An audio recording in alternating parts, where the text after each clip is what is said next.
regulamentação ou não? Não é necessário. Pode ir direto com a aula. Perfeito. Bom, boa noite para todos, todas. A aula de hoje vai a ficar dividida em três partes. Na primeira, vamos a falar do conceito de políticas públicas, especialmente de políticas públicas de comunicação. Na segunda parte, eu vou falar mais dos modelos históricos que tiveram a mídia de comunicação. E, finalmente, como esses modelos impactaram ou tiveram influência sobre a América Latina. Isso vai ser as três partes de aula de hoje, não? Então, o primeiro que nós temos que dizer que há políticas públicas, porque há questões que não são assuntos privados, que pertenecem ao que se conhece como o interesse comum, ou mais propriamente dito, ao interesse público. Então, não podem ser regulados pelo mercado, tem que haver uma questão pública, e isto é um processo histórico, não? Que nós podemos pensar que tem origem, por exemplo, na constituição das cidades, miles de anos atrás.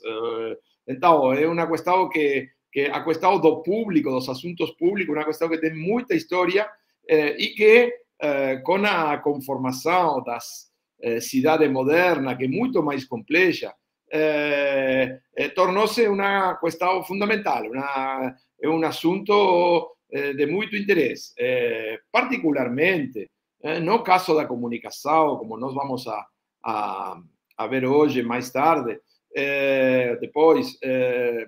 A regulamentação foi originalmente procurada pela indústria, na primeira parte, porque nós temos que pensar que a criação de um mercado precisa de regulamentações. Não há mercado sem Estado. Isto é uma coisa que fala um autor que eu gosto muito, como é Karl Polanyi, que tem um livro maravilhoso, que é A Grande Transformação. Ele demonstra como a intervenção do Estado é fundamental para estabelecer as regras onde o mercado vai operar e que na origem mesmo do capitalismo, que é a questão que ele estuda, mesmo na origem do capitalismo, a intervenção do Estado é fundamental para o surgimento do mercado capitalista, não? Mas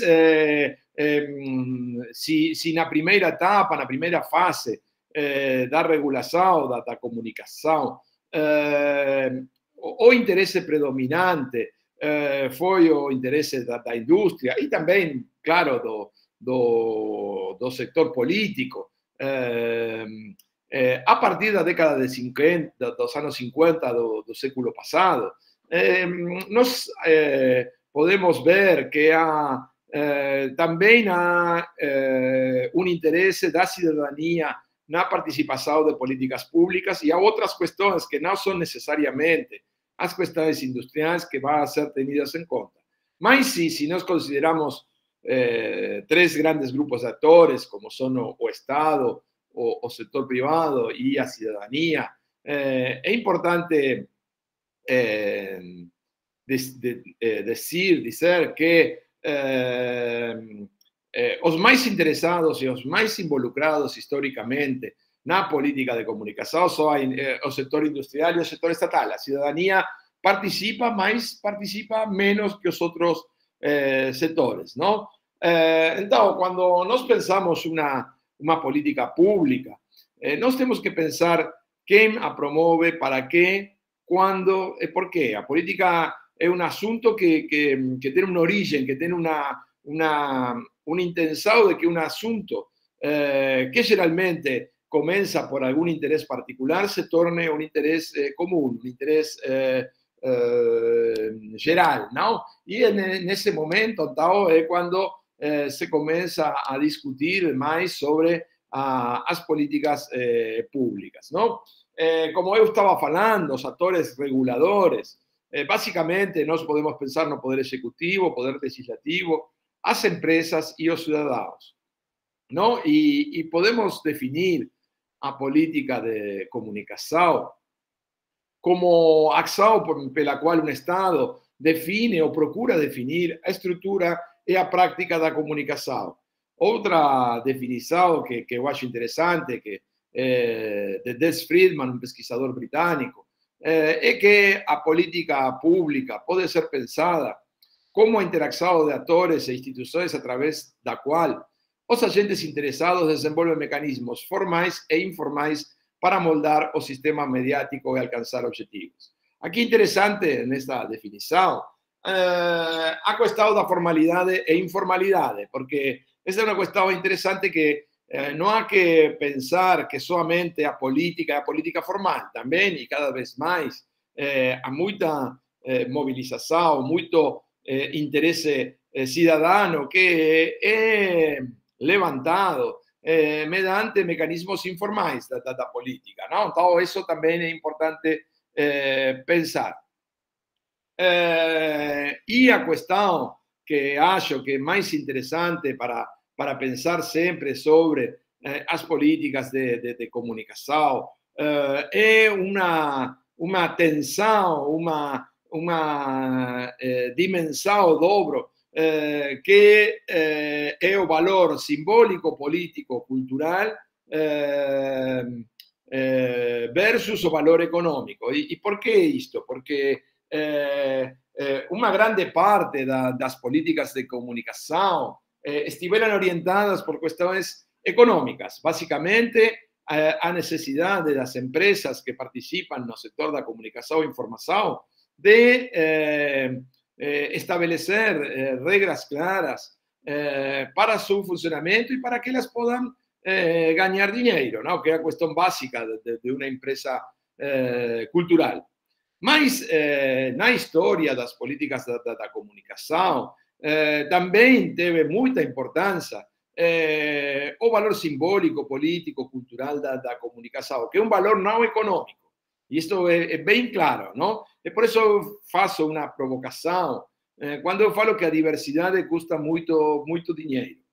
E é uma questão de economia. Vou voltar mais tarde sobre isto, mas basicamente, para dar um exemplo, se eu tenho aqui se eu tenho uma cidade do Brasil X, X, como se fala em português, desculpe, se temos uma rádio, com uma só rádio, todas as pessoas que tenham aparelhos vão poder escutar a rádio, não? Então, se nós quiséssemos ter diversidade, que então poner outra rádio, o custo econômico vai ser o dobro, a capacidade de vender publicidade para cada das empresas vai diminuir, e não desde uma perspectiva econômica, você não vai a ter mais capacidade de dar comunicação para mais pessoas. Com dois rádios, as pessoas atingidas são as mesmas que com uma. Então você está dobrando o custo da rádio, mas o resultado nos términos do consumo é o mesmo. Por isso que estou falando, estou explicando, estou usando este exemplo para explicar que a diversidade é cara, a diversidade custa dinheiro, mas é um valor tão importante para as pessoas que por isso o Estado vai fazer uma intervenção no sentido de dar dinheiro para fomentar a diversidade. Mas sempre temos que compreender que esta tensão entre o político e o econômico fica presente em toda a política da comunicação. É uma tensão que não tem resolução. Sempre, e o que vamos a ver ao longo da história é que as políticas de comunicação, em alguns momentos, na maioria, para falar com sinceridade, foram impulsadas por o valor econômico do setor. E algumas vezes, as menos, pelo valor simbólico, político, cultural. É importante dizer que nunca uno de estos dos valores predomina de maneira absoluta. Sempre há uma tensão, sempre os dois estão presentes, mas um predomina sobre outro. Então, o que nós vamos a procurar é identificar na história qual é o valor que vai ter preferência em cada momento histórico, não? E outra questão que nesta introdução eu gostaria de mencionar é a separação histórica e que eu acho pessoalmente não concordo com esta divisão, que eu acho que não tem sentido, que não faz sentido, mas que é importante, que é a separação entre políticas de comunicação e políticas de cultura.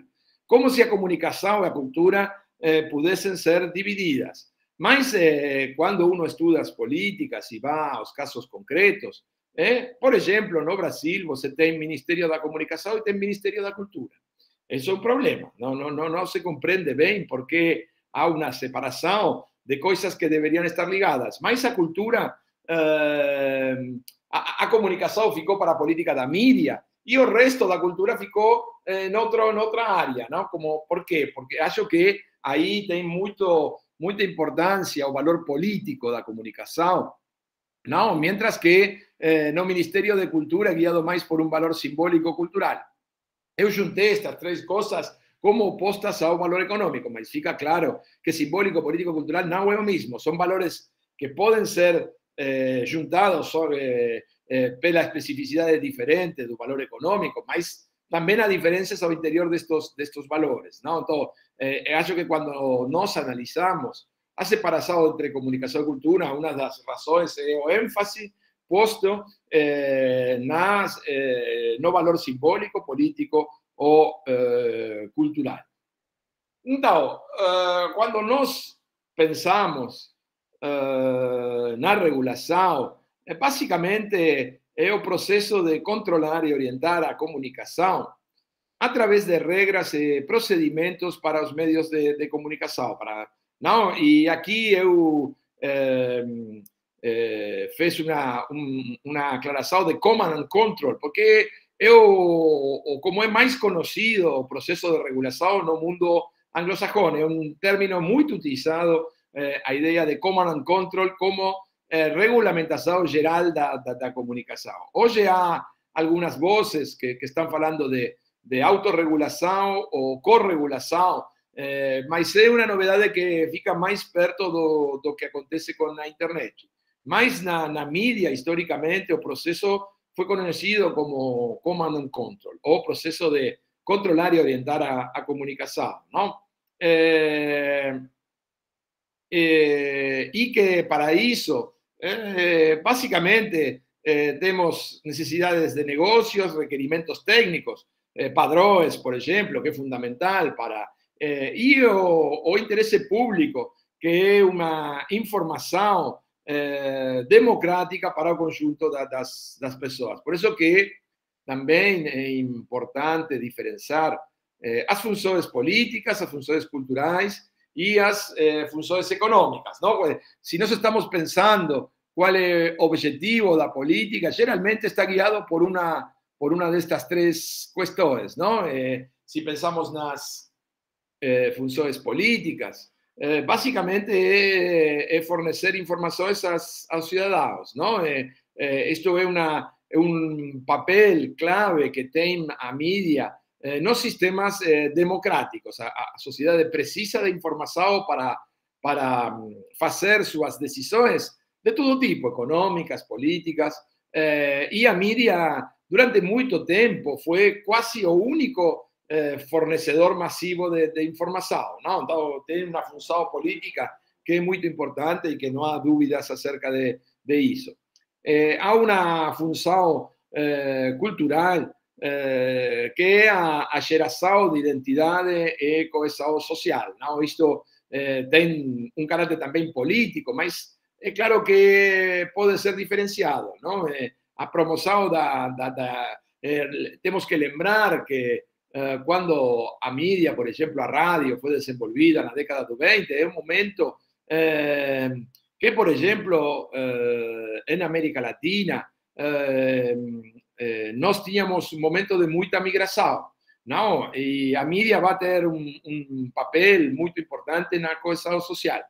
E também, desde uma ideia cultural, a promoção da diversidade é um fator muito importante das funções culturais da política da comunicação. Não? Nós reconhecemos diversos, nos gosta reconhecer a diversidade, e é importante que a mídia seja o mais diversa possível. Nunca vai ser tão diversa como a sociedade, mas a ideia que reflexe, que tenha capacidade de reflectar, eu acho que se fala assim, mas acho que você me compreende, a maior diversidade de uma sociedade. E, finalmente, quando pensamos em funções econômicas, temos que pensar na criação de valor, na criação do emprego, as questões que mais importam, que mais são procuradas pelos donos da mídia, não? Que é garantir o desenvolvimento econômico do sistema. Mas eu acho que, a vezes, não se compreende que a função econômica é um valor geral também. Se a mídia não tem uma estrutura econômica forte, o que pode acontecer é que a mídia desapareça. E não é somente, não temos que pensar a função econômica somente em termos da ganância dos donos. Há um valor que é a sustentabilidade da estrutura da mídia em um país. Então, é um valor que a política deve pensar o tempo todo, não? Como gerar condições de sustentabilidade para um determinado mercado do mídia, não? Então, nós já falamos nesta introdução das políticas, do que implica a regulação da comunicação e quais foram as principais ideias que guiaram a criação de políticas de comunicação. Agora vou a começar a falar um pouco dos modelos principais que estruturaram a mídia, e como eu falei na aula de ontem, geralmente estes modelos foram instituídos na Europa e nos Estados Unidos. E aqui nós podemos dizer que adaptamos e adoptamos esses modelos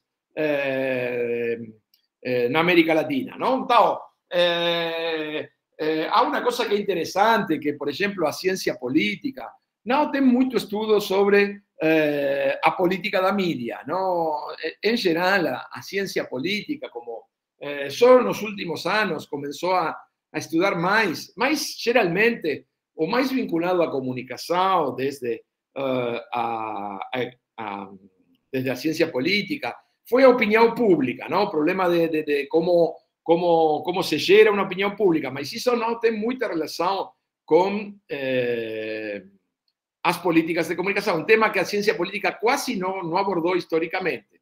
Algumas exceções são os trabalhos de Siever e Ram, que desde uma perspectiva funcionalista norte-americana, é um trabalho feito na época da Guerra Fria, e eles estabeleceram 4 modelos principais de estrutura da mídia. Eles falavam do modelo liberal, do modelo autoritário, do modelo da responsabilidade social e do modelo soviético. Basicamente, o modelo liberal era o modelo americano, não muito comercial, com muita pouca intervenção do Estado. Quando eles se referiam ao modelo autoritário, claramente é o modelo utilizado pelo nazismo na época de Hitler, o modelo de responsabilidade social é um modelo que vai ser desenvolvido, ou foi desenvolvido na Europa, principalmente nos países nórdicos, Suécia, Dinamarca, Noruega, mas também, por exemplo, Holanda ou Bélgica, que é um modelo onde Estado deixa funcionar ao mercado, mas tem uma intervenção maior que no modelo liberal e, em alguns casos, como a rádio e a televisão, está envolvido diretamente na prestação dos serviços, não? E, finalmente, o modelo soviético, que é um modelo basado nas teorias de Lenin sobre a imprensa, que onde a ideia de que Estado, governo e partido, neste caso o Partido Comunista, são o mesmo, não? O sistema de mídia é um sistema que responde aos interesses do partido, não? Obviamente, para Sierra e SRAM, eles promovem o modelo liberal e são muito críticos do autoritário e do soviético. E, bom, tem algumas questões com o modelo de responsabilidade social, mas eles não criticam tanto. Muito mais perto no tempo, a começos deste século, na primeira década do século XXI, dos teóricos como Hallin e Mancini, eles apresentaram um modelo que divide a mídia em três grandes grupos, não?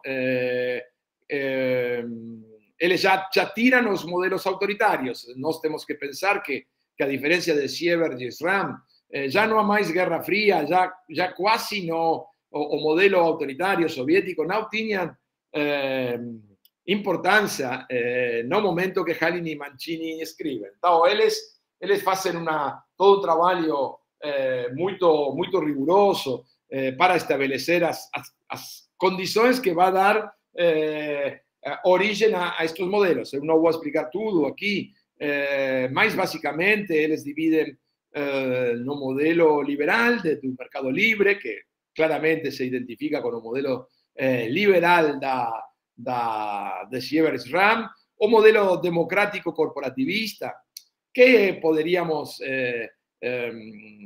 dizer que é muito próximo ao modelo de responsabilidade social, não, com um Estado ativo, papel social da mídia.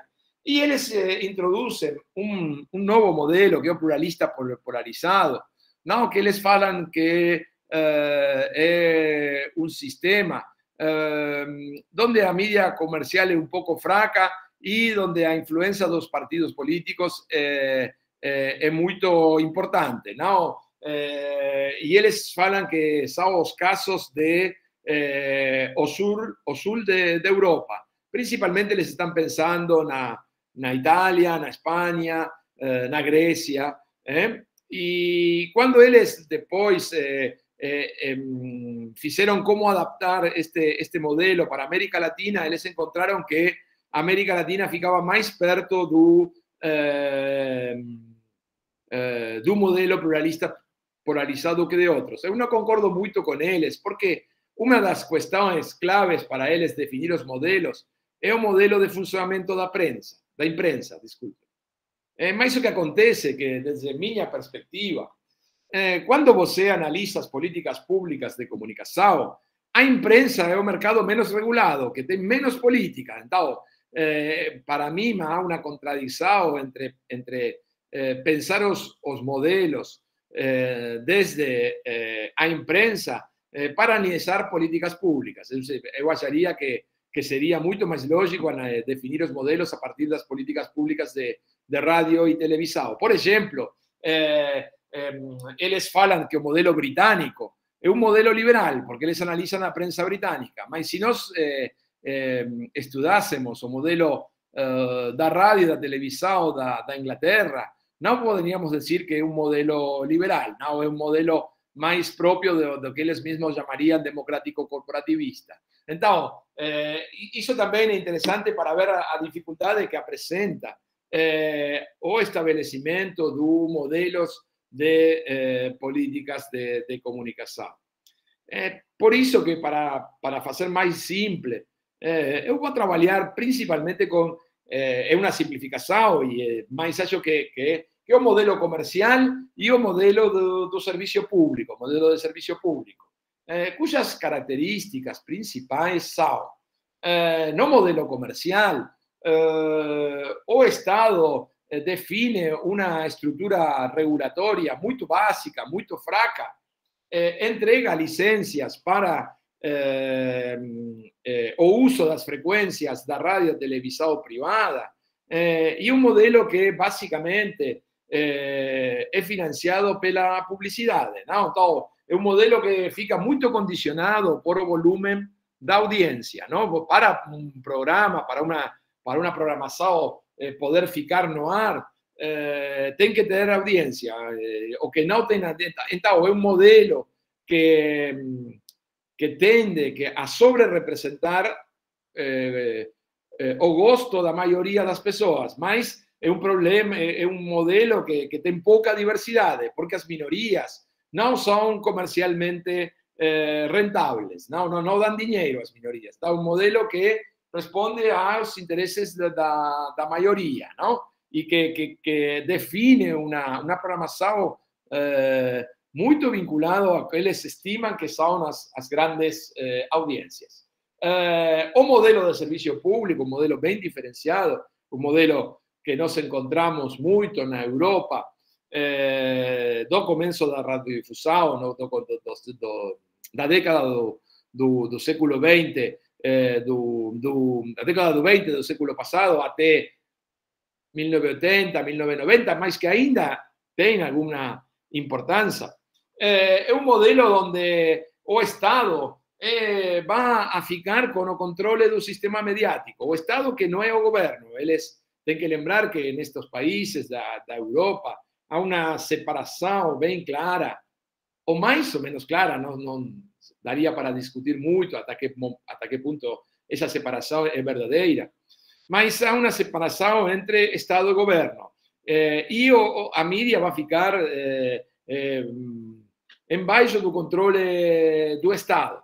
É um sistema que é financiado pela sociedade através de uma taxa que vão a pagar os que têm aparelhos de rádio e televisão. Então, é um modelo que não tem publicidade, é um modelo que não depende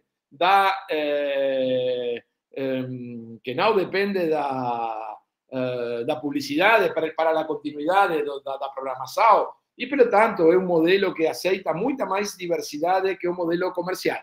É um modelo também, temos que lembrar, que quando a rádio e a televisão foi desenvolvida no século XX, a maioria do mundo ainda estava colonizado. Então, as metrópoles levaram esse modelo para praticamente a maioria dos países de Ásia e África. Por isso, temos que lembrar que foi um modelo que predominou no mundo durante muito tempo. Não? A exceção provavelmente seja a América, mas é um modelo que fica na Austrália, na Japão, que fica também em muitos países africanos e asiáticos. Que ficou, agora acabou isso, vamos a falar mais logo. Então, são dois modelos bem diferenciados. É claro que nós poderíamos, ao interior desses modelos, fazer algumas diferenças, como as que fazem Hallin e Mancini, mas eu acho que, como esta é uma aula introdutória ao problema, o importante é que vocês compreendam bem esta diferença entre os dois modelos de rádio e televisão, não? Que é o que define, não, a política de comunicação, a orientação, não? E claramente uma política de comunicação sempre tem que ver com conflitos de interesses, não? E aqui o que vemos estes modelos, que os conflitos de interesses são entre o público e o privado, entre o econômico e o sociocultural, acho que já falamos bastante destes dois, e agora gostaria de introduzir um novo, que é o nacional versus internacional, não? A proteção das empresas nacionais versus as internacionais, não? Por exemplo, isto mais allá da rádio, da televisão, também ficou claro no mercado do cinema, não? Onde os interesses de Hollywood, como grande produtor cinematográfico mundial, sempre brigaram com os interesses dos produtores de cinema nacional, não? Então, e agora este nível de conflito é muito mais importante, pelo que nós falamos ontem, vinculado ao desenvolvimento das plataformas, não? Era um conflito que estava latente, que tinha importância, mas que agora se acrescentou muito mais. E quando pensamos quais são os temas, os tópicos que as políticas públicas de comunicação têm que definir, basicamente é a estrutura do sistema de mídia, que tem que ver com a propriedade, com o financiamento e com o estabelecimento ou não de limites à concentração. Quando nós estudamos a economia da mídia, nós vemos que a economia é uma economia particular, é uma economia que tem uma tendência natural à concentração. A concentração, eu sei que é polêmico o que eu vou falar, mas eu acho que a concentração é mais, fica muito mais determinada pelo interesse econômico dos donos da mídia que pelo interesse político. Em todo caso, o interesse político é subordinado ao interesse econômico. Eles usam a sua influência política para lograr maiores capacidades para concentrar a mídia, porque quando um sistema, quando uma rádio, uma televisão logra concentrar uma porção maior do mercado, economicamente a rentabilidade se acrescenta muito. Então, há uma lógica muito forte econômica no processo da concentração. E o Estado tem que procurar limitar essa concentração. Nós sabemos que a capacidade, não? Se nós estudamos a história da mídia na América Latina, não resulta difícil pensar que o Estado não teve muito êxito na limitação da concentração, mas é um fenômeno também que não é só da América Latina, mas que é mundial. A infraestrutura tem que ver com o desenvolvimento da rede, não? Com um problema que é a chegada das estruturas de comunicação ao conjunto da cidadania. Isto é um tema, porque também o que acontece na matéria da infraestrutura é que para as grandes, para as empresas, o que é rentável são as grandes cidades, não? O resto do país geralmente não tem tanta utilidade, por isso eles não têm tanto interesse em desenvolver infraestrutura fora das grandes cidades, e aí também há muita política pública para ser feita. O conceito de acesso tem que ver mais ou menos com o mesmo que infraestrutura, mas desde o ponto de vista da cidadania, já não do ponto de vista da estrutura, da rede, sino mais tem que ver com a ideia do direito da cidadania de receber informações. E isto também foi muito procurado na América Latina durante muito tempo. Agora, eu acho que o problema de acesso, com a chegada da internet, fica muito mais fácil, não? Porque muitas mais pessoas têm acesso, mas durante muito tempo, o acesso à rádio, à televisão, mesmo à imprensa, nas cidades que não eram tão grandes, ficava muito limitado, não?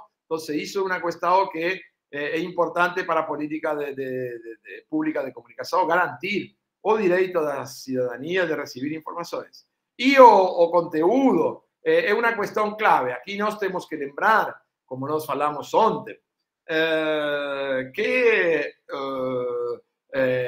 temos limites constitucionais, não? O limite que é a liberdade de expressado. Mas há algumas questões que o Estado avançou com alguns limites no conteúdo. Por exemplo, o exemplo mais claro, mais que todo mundo vai compreender rapidamente, é a proteção para as crianças. Não? Você tem limite de que pode ser ou não emitido em determinados momentos. Por quê? Porque há uma proteção de um interesse superior ao interesse da liberdade de expressão. Você pode expressar o que você quiser, mas sem afetar os direitos das crianças.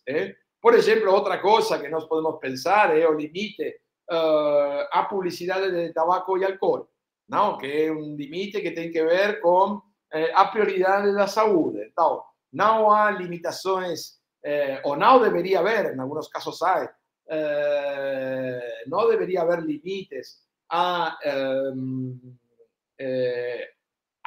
linha editorial da mídia, mas sim alguns limites de conteúdo que são importantes também considerar. A outra coisa que nós temos que falar, assim como falei que havia uma divisão entre a política cultural e a política audiovisual, há outra coisa que durante muito tempo, especialmente no século XX, foi bem clara, que foi a divisão entre as políticas para o setor audiovisual, ou radiodifusão, a rádio e a televisão, e as políticas públicas para as telecomunicações. Tampouco é claro por que essa divisão, não? Mas, ou por que foi feita essa divisão, não? Mas é claro que há uma diferença bem grande que no caso do setor audiovisual, o conteúdo é muito importante. No caso das telecomunicações, é o contrário. No términos de conteúdo, o mais importante é a privacidade, que ninguém conhece o que você está falando no sistema de telecomunicações. Então, os objetivos foram similares no caso do serviço universal, a ideia de que todo mundo tem direito a ter tanto rádio, televisão como telecomunicações. Mas, nos términos de conteúdo, outra coisa que também é bem importante para a mídia, mas não para as telecomunicações, são os direitos de autor, a proteção dos direitos de autor. Eu não concordo muito com a proteção, mas estou falando é que a política pública de comunicação, durante muito tempo, teve muito involucramento na proteção dos direitos de autor. Não? Outras coisas, por exemplo, também é o tempo da antena para partidos políticos. Estou falando que há diferenças, não? entre uma tipo de política o outro. Então, considerando todo o que nós apresentamos hasta agora, eu vou tomar um texto que escreveram dois autores, que é um texto que eu gosto muito, que eu acho muito claro. Infelizmente, esse texto eu procurei muito, mas infelizmente esse texto não está em português. Eu procurei vários dias na rede. Se vocês quiserem, eu posso compartilhar em espanhol. Nós fizemos a tradução do inglês para o espanhol, mas não tenho o texto em português, senão não está, acho que não há tradução do texto, por isso não atrapacei para vocês. Mas se alguém quiser, não tenho problema em passar o texto no espanhol. E Van Quillenborg e McQuaid, eles vão a historizar, não, as políticas de comunicação, vão a dividir como 3 paradigmas, 3 momentos na história das políticas de comunicação. Uma fase emergente, como eles vão a considerar telecomunicações, eles em realidade falam de 3 setores: imprensa, rádio e televisão, setor audiovisual, e um terceiro setor, as telecomunicações. Mas como a imprensa tem muita pouca coisa, eles praticamente vão a ficar envolvidos no texto na consideração das políticas para o setor audiovisual e para o setor das telecomunicações. E nestes setores, eles A primeira fase vai de 1875, com o desenvolvimento das telecomunicações, principalmente do telégrafo e da telefonia fixa, até 1945, onde já temos também a rádio. Uma segunda fase que vai que eles caracterizam do serviço público, que vai de 1945 a 1980, e uma terceira fase que eles chamam de novo paradigma, que vai de 1980 até o presente. Eu também gosto de pensar uma outra provocação, que este texto foi escrito em 2003, não? E eu acho que provavelmente, se nós pensamos isto com o desenvolvimento das plataformas, deveríamos pensar uma nova fase, não? Uma fase muito mais complexa, muito menos clara, mas com muita mudança que é importante, não? Centralmente porque é uma fase onde o setor privado tem muito mais poder que nas anteriores. Então, acho que seria importante atualizar este texto no sentido das fases actuales. Mas McQuail não vai poder fazer isso porque ele morreu há 6 anos, acho que morreu há 6 anos. McQuail. David McQuail é um dos grandes pesquisadores em políticas da comunicação no mundo. Então, se nós pensamos estas 3 fases, tem muito que ver com as características dos estados, não? Se nós pensamos a primeira fase, fica muito relacionada com no mundo, com o que poderíamos pensar do Estado liberal. Na segunda fase, com o que poderíamos pensar do Estado social benefator, e na terceira fase, com o Estado neoliberal. Vou ser bem claro com isto. Eu não estou falando que a cada modelo de Estado corresponda uma política de comunicação. Porque se nós estudamos em cada país, isto não vai dar certo. O que estou falando é que a um tipo de Estado é muito mais provável que tenha determinada característica das políticas de comunicação, que há uma relação, não uma relação absoluta, não há um condicionamento a estados benefactores que não tiveram fase de serviço público. Então, o que estou falando é que é mais fácil que em um modelo de Estado tenha uma correspondência com um tipo de política de comunicação, mas não sempre vai dar certo isto. Então, não quero falar que há uma relação, mas não absoluta, não? Então, isso é importante deixar bem claro. Então, há um conceito para pensar a origem das políticas e as características, que as telecomunicações foram desde os inícios. Isto mudou depois com a digitalização, mas você tem que lembrar que a comunicação móvel, a telecomunicação digital, é um fenômeno da década dos 90, sua popularização. Já tinha começado antes, mas até os 90, até fins dos 80, princípios dos 90, era uma coisa que era de muita pouca gente. Então, quando nós pensamos na telefonia fixa, durante muito tempo se consideraram que as telecomunicações eram um monopólio natural. Quando se fala de monopólio natural, se fala de monopólio natural quando há falhas do mercado, quando o mercado não é concorrencial, quando desde uma perspectiva econômica ortodoxa se reconhece que é melhor que haja uma só empresa que um sistema concorrencial. No caso das telecomunicações, acontece que, por exemplo, duplicar as redes implicaria duplicar o custo, que é muito alto, do tendido dos postos, dos cabos, pelo todo um país, e as pessoas comunicadas seriam as mesmas. Não? Então, não haveria benefícios, mas duplicaríamos o custo. Então, não deu certo. Em todo o mundo, durante muito tempo, as telecomunicações foram um monopólio. E isso é bem interessante. Então, objetivo da política não era definir a estrutura, porque a estrutura foi monopólica. Desde os inícios, até 1980, a estrutura foi monopólica.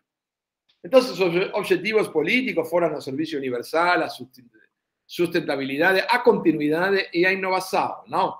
Nós já falamos do serviço universal e de sustentabilidade. Continuidade tem que ver que, como é um recurso essencial para a população, não pode ser interrompido. Quem presta o serviço tem que garantir a continuidade. E a inovação tem que ver também com a mesma lógica, no sentido que não pode ficar velha a rede. Você tem que, todo o tempo, fazer inovação e dar o melhor serviço para a cidadania. E como acho que eu adiantei um pouco isto uns minutos antes, mas nós poderíamos fazer esta pergunta também se os serviços audiovisuais, a rádio e a televisão são um monopólio natural. E a resposta tem, como nós já falamos, duas possibilidades. Se uno pensa a resposta desde uma perspectiva meramente econômica, eu acho que não há dúvida que também é um monopólio natural. Mas como o interesse público nos serviços audiovisuais é definido também por objetivos sociopolíticos, como nós já falamos, a questão da diversidade, a questão da importância de ter muitas fontes de informação, fazem que não seja um monopólio natural. Então, aí, essa questão não está presente nas telecomunicações, porque como o conteúdo não é importante para as telecomunicações, não há problema em definir como monopólio natural. Mas nos serviços de radiodifusão, sim, são um monopólio natural. E então, os objetivos da política foram o serviço universal, a sustentabilidade, diversidade, continuidade e inovação. Ou seja, são muito parecidos, mas a questão sociopolítica tem um peso fundamental que vai fazer que o modelo dos serviços audiovisuais sejam diferentes do modelo das telecomunicações. Então, o que vou fazer agora, vou explicar um pouco como estes modelos foram implementados nos começos da história das telecomunicações e serviços audiovisuais nos Estados Unidos e na Europa. Vocês vão ver que estou aqui, eu fiz isto por uma questão de síntese. Eu estou incorporando aqui duas etapas ou duas fases juntas, porque em termos da estrutura do sistema não houve mudança entre a primeira e a segunda. Houve mudanças na caracterização do Estado, no interesse do Estado pela política pública, houve mudanças na procura dos Estados de fazer um maior controle sobre o sistema, mas na estrutura não houve mudanças. E como, para não estender-me demais, aqui então se fez esta síntese, e o que nós temos é que, como eu já falei, para as telecomunicações não havia outra possibilidade que ser um monopólio. Então, a diferença entre os Estados Unidos e na Europa é que nos Estados Unidos foi um monopólio privado, neste caso da empresa AT&T, que é uma empresa que ainda existe, que é bem conhecida, e no caso da Europa, monopólio público, não? Ou seja, o que acho interessante pensar aqui é o seguinte: ambos casos procuram satisfazer o interesse público, mas a lógica de cada um é diferente. É um monopólio porque estruturalmente é um monopólio, mas nos Estados Unidos eles acham que a melhor maneira de satisfazer o interesse é com uma empresa privada que vai procurar, para ganhar mais dinheiro, desenvolver mais rápido o sistema de telecomunicações. E na Europa, provavelmente também há uma lógica que na Europa havia, o mercado tinha menos disponibilidade para fazer os altos investimentos que eram necessários para desenvolver a rede de telefonia fixa. Então, isso acho que favoreceu também ademais de muitas questões socioculturais, na ideia da necessidade de um Estado mais forte da Europa que nos Estados Unidos, na instituição de um monopólio público, não? E nos serviços audiovisuais, nós achamos que nos Estados Unidos houve uma concorrência privada, que poderíamos também falar do sistema comercial, que eu falei há uns momentos. Mientras que na Europa, o que predominou, com muito pouca exceção, é o monopólio público, que nos poderíamos relacionar claramente com a ideia de serviço público, que também falei antes. Não? Aqui a diferença já é muito maior, ou seja, a ideia de monopólio natural não fica presente no serviço audiovisual e já a definição de monopólio não é uma definição que depende do Estado, não há uma certeza tecnológica, econômica da ideia de monopólio. Mas na Europa eles também procuraram serviços monopólicos. Exemplos são, por exemplo, a televisão espanhola, a RAI na Itália, e em uma medida menor, porque teve algo de concorrência, a BBC britânica. Mas a BBC britânica é provavelmente uma das melhores emissoras de televisão no mundo, e é baseada em uma lógica do serviço público. Então, podemos pensar que na Europa, principalmente, o que predomina é a ideia de monopólio público. Mas com a chegada de neoliberalismo, a partir dos anos 70, e a digitalização, que nós falamos ontem, não? A digitalização permite que a inversão na infraestrutura das telecomunicações seja muito mais baixa. E vai favorecer, vai acabar com a ideia de monopólio natural. Já não é claro que as telecomunicações sejam um monopólio natural. Então, ontem falávamos de processos de liberalização e privatização, o que leva a que haja uma mudança nos sistemas de telecomunicação, e hoje assistimos a sistemas de concorrência privada. Bem, a palavra concorrência tem limites acá, não? Porque não é um mercado absolutamente concorrente, no sentido que em todos os países temos 2, 3, 4 empresas de telecomunicações. Não é um mercado que tem 1000 empresas, não é um mercado que tenha 50 empresas de telecomunicações. Mas formalmente não há nenhuma regulação do Estado que impida a constituição de novas empresas de telecomunicações. Por isso que falamos que a nível de política pública são mercados concorrentes. A limitação econômica, não?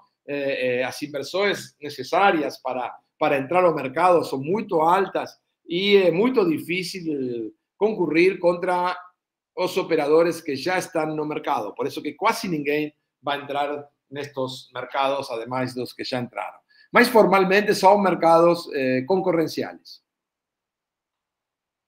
Nos serviços audiovisuais,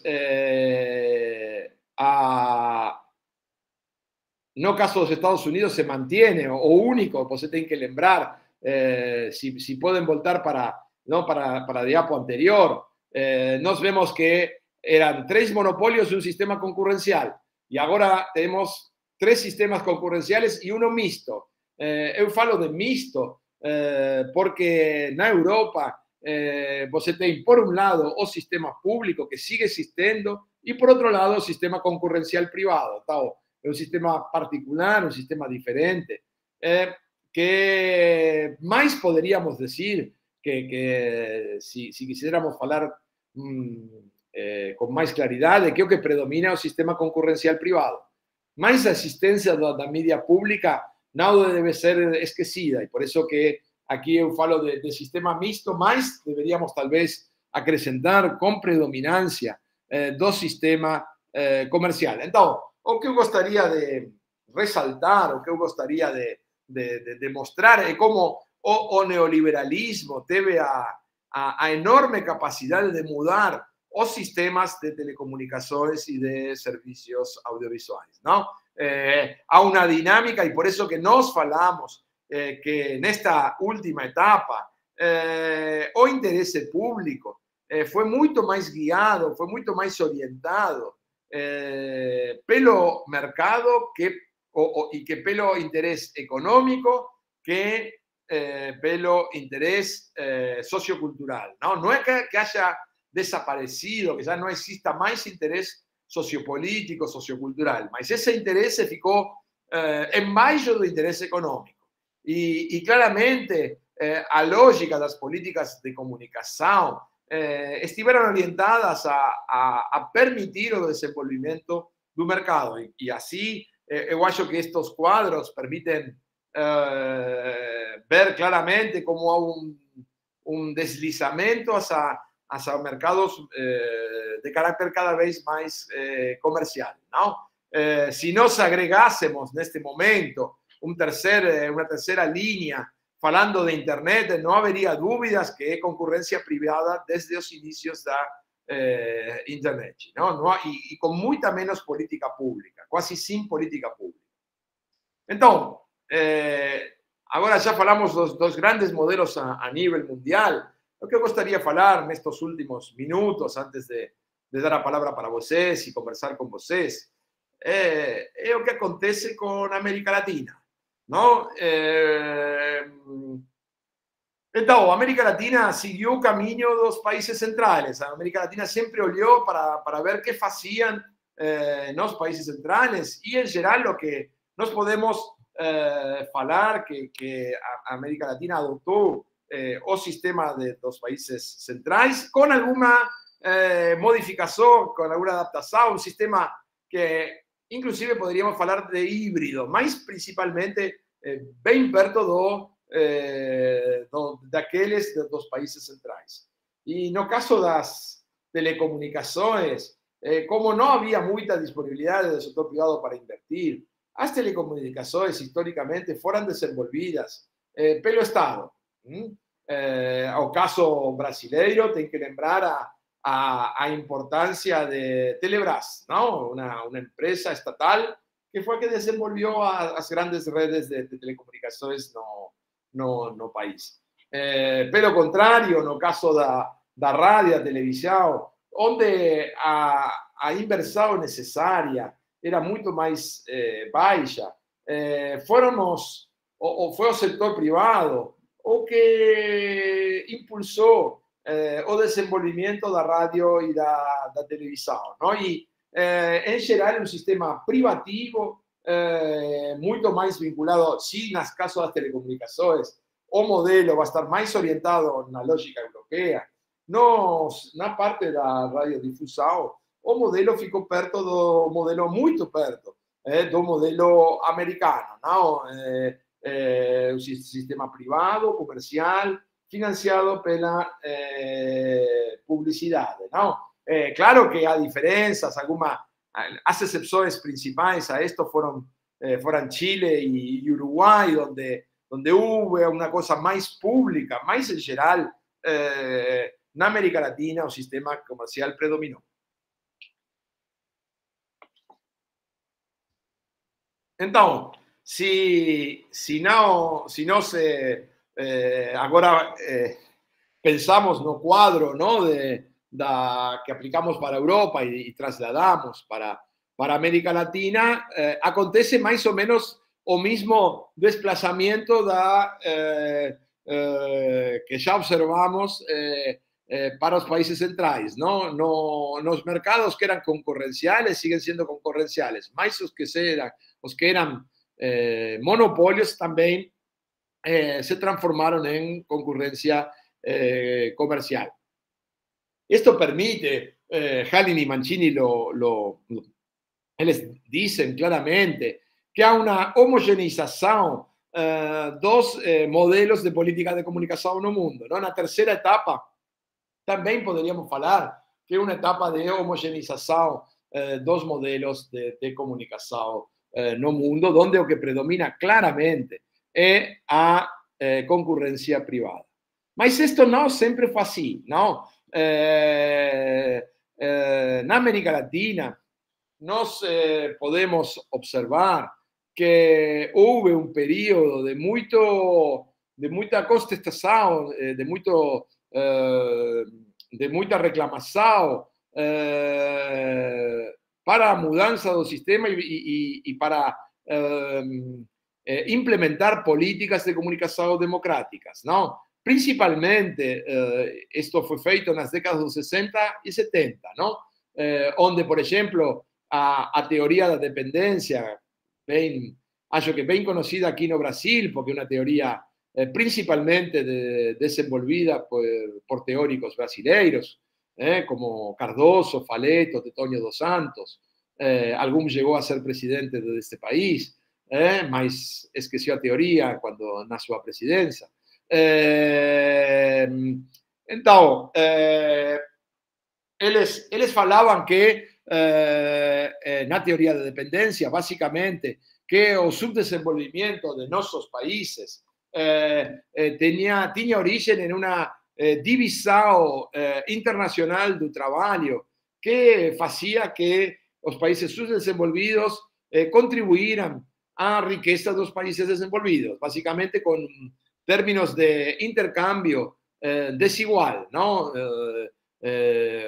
Os países periféricos contribuíam com matéria-prima e que era vendida com muito pouco valor agregado e compravam serviços industrializados, produtos industrializados que tinham muito mais valor agregado. Então, sempre ia a ter uma relação de dependência, não? E esse modelo da dependência, nas décadas 60 e 70, foi aproveitado por muito teórico da sociologia e do campo emergente da comunicação, que é o momento que a comunicação se torna mais importante na América Latina, que começa a ser estudada sistematicamente, e aparece a noção de imperialismo cultural, o conceito do imperialismo cultural, que um pouco que é muito perto, não, da teoria da dependência, mais aplicado especificamente à cultura, não? Então,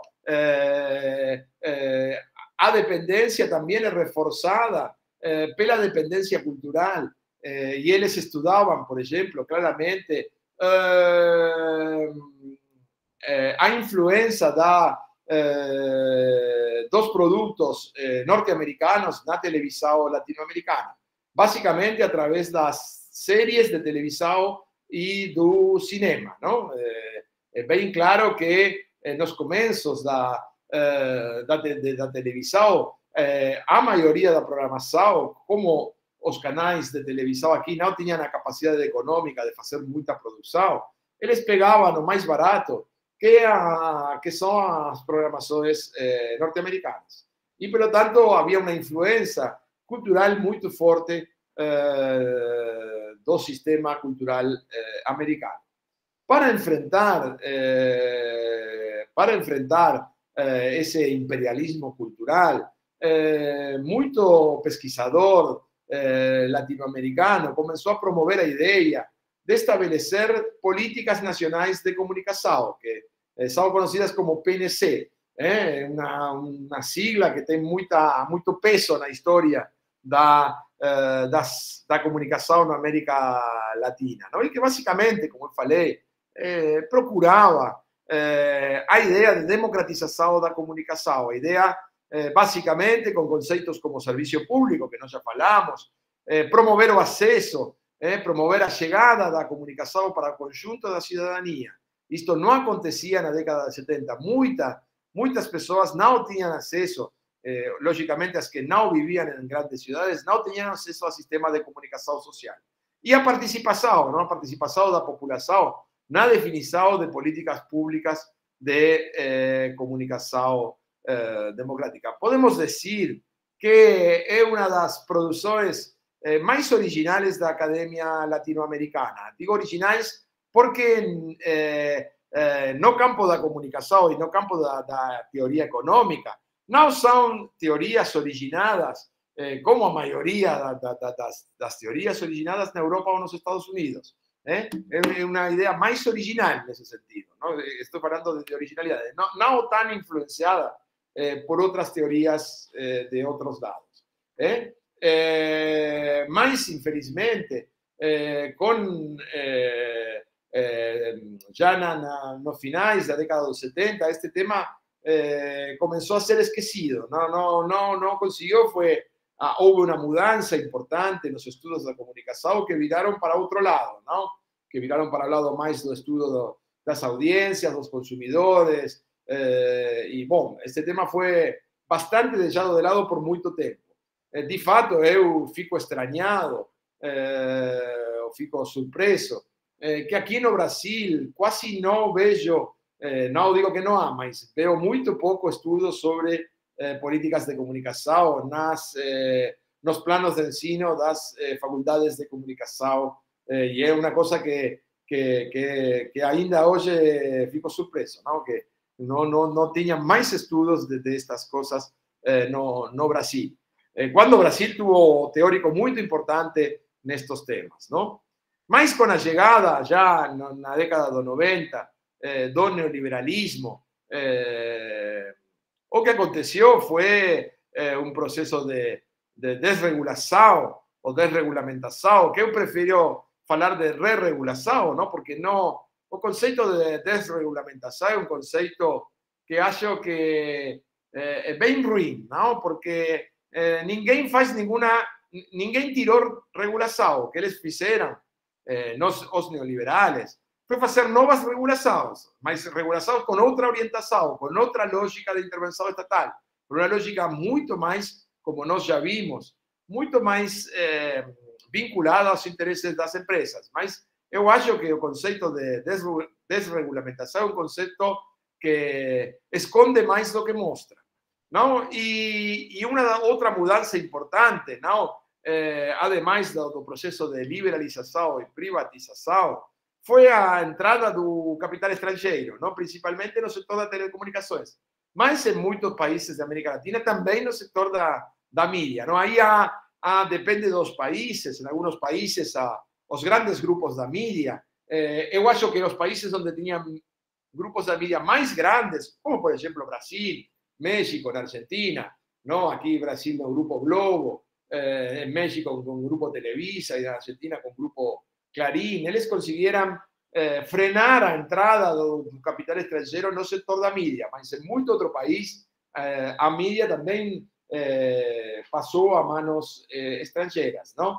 Então, a setor audiovisual conseguiu, em alguns casos, proteção estatal, em outros não, não? E isso também é uma diferença. E para ir finalizando, não poderíamos deixar de fazer alguma menção, não? A um tema bem complexo, que é o funcionamento, a aparição de um governo que é muito difícil de definir.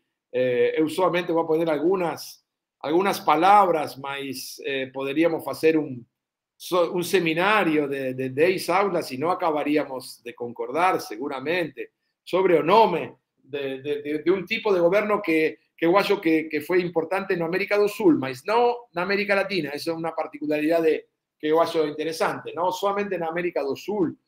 Alguma coisa muito, haveria que ver alguma coisa na Centroamérica, mas agora o governo de López Obrador em México, mas neste período que eu gosto de analisar, podemos falar de governos progressistas. Acho que há uma definição que é boa, mas que não diz o que são, diz o que não são, que são pós-neoliberais, aunque isso também poderíamos revisar. Outros falam de maré rosa. Não, e que o que é interessante é que para estes governos o problema das políticas públicas da comunicação foi uma questão que eles levantaram para a discussão social. Uma coisa que historicamente na América Latina havia ficado fora da agenda pública, porque mesmo quando eu falei da década dos 60, 70, temos que reconhecer que nesses momentos era uma questão mais da academia, dos sectores universitários, mas não era uma discussão muito popular, a discussão das políticas públicas de comunicação. Eu acho que estes governos promoveram durante um período que depois haveria que analisar país por país, mas acho que poderíamos falar do 2005 a 2015 como um momento geral de expansão das discussões sobre a necessidade de estabelecer políticas públicas de comunicação. Não? Algunos países aproban leis como Argentina, Ecuador, Uruguai, Venezuela. Quando se vocês têm interesse, vai ver que há uma diferença importante entre as leis de Argentina e Uruguai versus as leis de Equador e Venezuela. No controle de conteúdos. Não? As leis de Equador e Venezuela avançam muito mais no controle de conteúdos e acho que é uma coisa que não é boa. Mientras que as leis de Argentina e Uruguai ficam muito respeituosas da ideia de liberdade de expressão. O que em nossas pesquisas nós achamos é que o que foi mais característico desta etapa é a promoção de meios estatais de comunicação. Não? Estes governos tinham a ideia que o meio de propriedade estatal tinha a capacidade de contrarrestar a influência dos meios de comunicação privada. Eu acho que isso é um erro muito grande dos governos progressistas. A comunicação estatal não tem essa capacidade. A comunicação estatal identificada por um problema histórico, que não é um problema somente dos governos progressistas, mas a comunicação estatal é identificada como a comunicação do governo.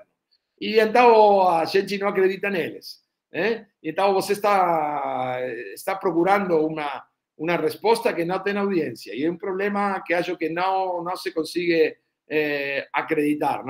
Ninguém vai mudar estruturalmente uma sociedade através da comunicação estatal na América Latina. Eu acho, é minha opinião personal, e por suposto que podemos discutir, mas, e dissentir, não tem por que acordar ter a mesma opinião que eu, mas eu vou falar do que eu penso.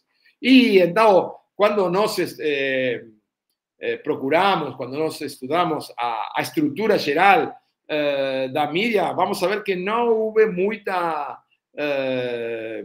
mudança estrutural. Basicamente, se bem houve leis, se bem houve novos mídias estatais, como o caso da EBC no Brasil, a estrutura geral da mídia ficou muito parecida, não mudou muito. E mais depois de 2015, haveria que ver em cada país quando bem, estou falando de uma data geral, houve uma reação conservadora que, mesmo que as políticas públicas do período anterior não tinham promovido nenhuma grande mudança, mesmo isso, houve uma reação conservadora em tirar quase toda a legislação do momento prévio. Não? Isso foi interessante. Não? Mesmo a pouca coisa que se conseguiu avançar no período 2005-2015 foi tirado na reação conservadora. E hoje, e para finalizar e abrir a sala para as perguntas e as intervenções, hoje o desafio, como nós falamos ayer, é a regulamentação de plataforma. Não?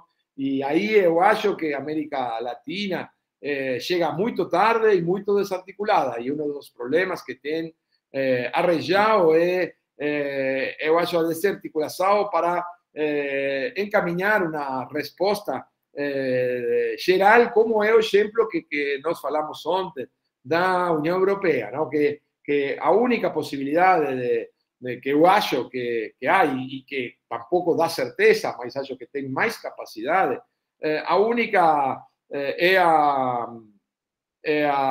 articulação de diferentes países da região. Então, o que nós procuramos hoje foi ver um pouco estes três assuntos, não? A política, o que é uma política pública de comunicação, quais foram os modelos e o que aconteceu na América Latina. Agora eu vou a parar e vou deixar aberta a sala para perguntas e comentários.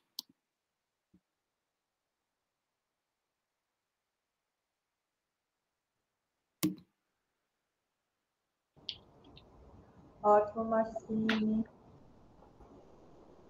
E aí, povo, vamos fazer perguntas. Quem se inscreve?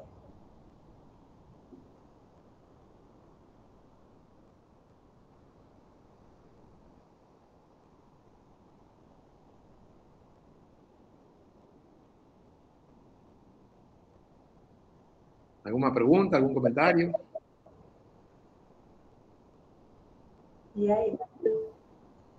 Ana Lúcia, depois Caio. Bora, Ana Lúcia, faz tua pergunta. Sou eu primeiro? Sim. Sim, sim.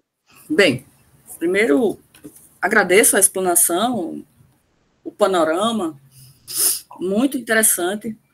Eu queria comentar sobre as políticas de comunicação e cultural, o crescimento, uma maior atuação, uma maior participação popular nos últimos 15 anos aqui no Brasil, e eu percebo que teve uma maior participação de grupos e agentes do campo da cultura do que do campo da comunicação. Por exemplo, o campo da comunicação dentro da cadeia produtiva da comunicação. Quem faz a comunicação, sem contar nos políticos ou os donos de mídia. E sim, eu percebo isso na participação das conferências de cultura, que tinham pautas voltadas para a comunicação, nas conferências nacionais de comunicação, que o pessoal da cultura tinha muita atuação, mas eu também percebo que as pautas eram fixadas, e são ainda, em busca da diversidade, concordo, logicamente, em busca da diversidade, da democratização,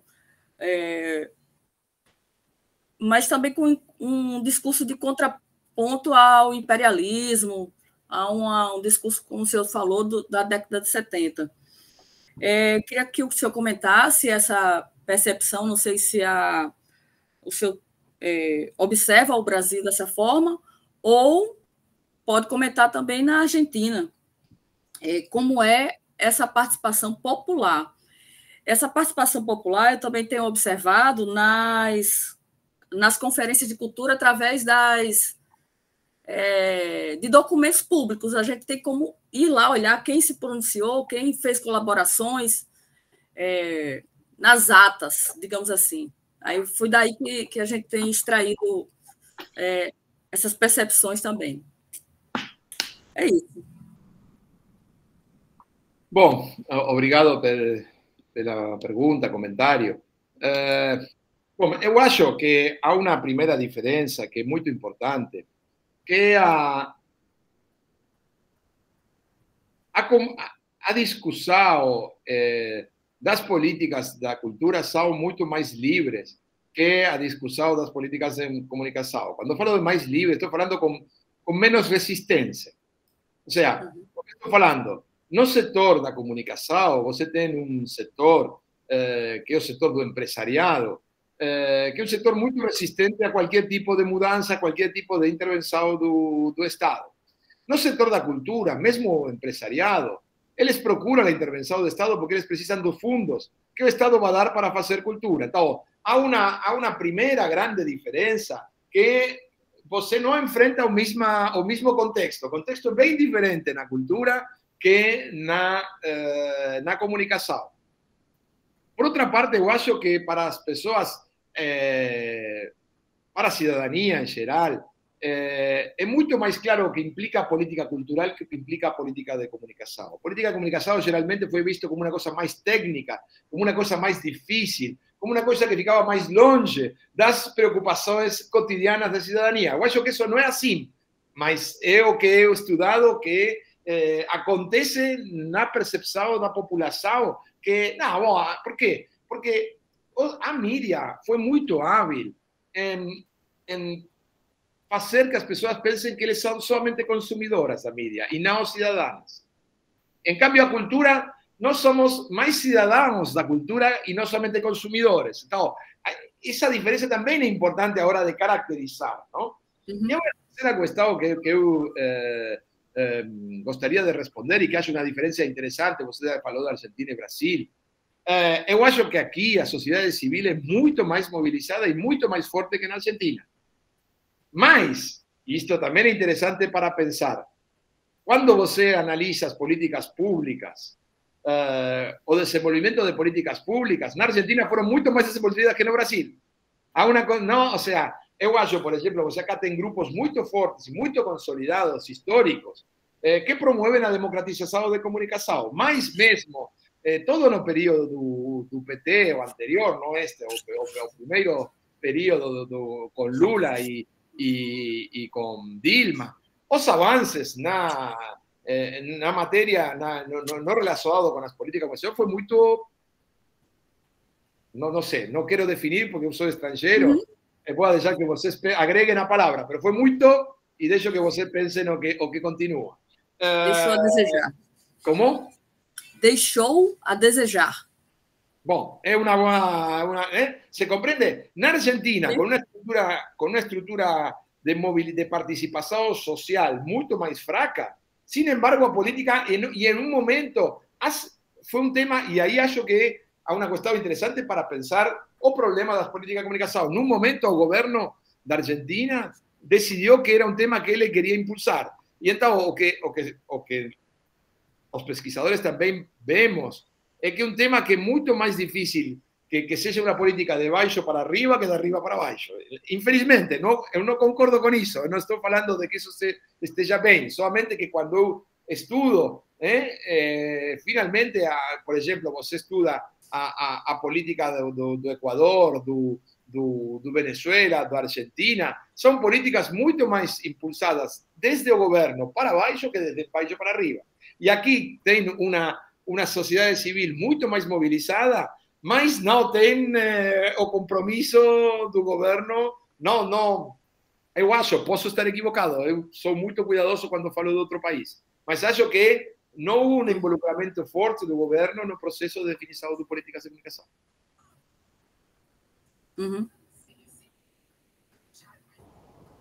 Não sei se tem alguma dúvida, Ana Lucia. Tá tudo bem. Okay. Obrigada, Ana Lúcia. Agora a gente vai para Caio e depois para Clara. Primeiro Caio. Vai, Caio. Beleza, gente? Consegue me ouvir? Sim. A minha dúvida é sobre esses processos de regulamentação que acho que a Argentina, Uruguai e outros países da América Latina passaram. Se você sabe se houve uma efetivação de pontos, assim, eu acho que aqui no Brasil a gente discute muito a regulamentação dos artigos da Constituição que falam sobre comunicação, né? Então, que, por exemplo, proíbem a propriedade cruzada de meios, proíbem que políticos sejam donos de mídia, e esses artigos nunca foram regulamentados.